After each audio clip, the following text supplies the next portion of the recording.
Jautājums ir no sekotājiem, vai var novērst kaut kādas, teiksim, plaisas vai bojājumus, kas ir PVC rāmī izveidojušies.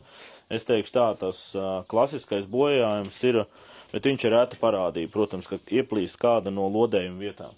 Ja? Attiecīgi rāmim, vērtnē, vai arī rāmim kaut kur, teiksim, šī te šūri, ja? Kausējumi. Tas, protams, viss nav labi.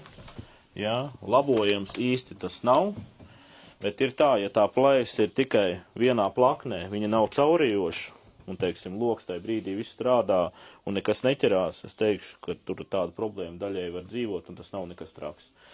Cita lieta ir tā, ka kaut kāda ielaušanās bijušas vai ko, kā mums nerad kāda klienta sūta, ka tā plaisa ir jau caurījoša. Ja, kad mēs jau redzēt, ka gaisma spīd cauri, tad gan noteikti ir jāmaina vai varamā daļa vai viss rāmis. Tas ir sliktākajā scenārijā. Ja.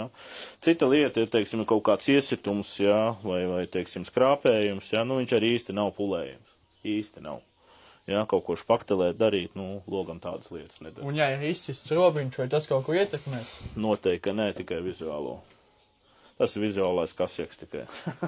Kas saka? Kā, jā. Tas nav tā kā mašīna, mēs varam nošpaktelēt, pārkrāsot, jā, tā kā reku mums stāv arī BMW ir krāsots un krāsos droši. Nē, šito nevajag.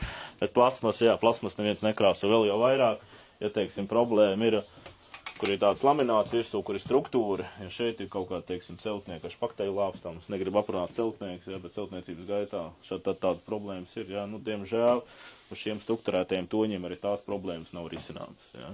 Mums nerēt ar būvdarbu vadītāji kaut kādas problēmas risināt, ja, ar dekoratīviem visādām aplīmiem, nu, viņas nevar atrisināt, ja ir sabojātā plēva.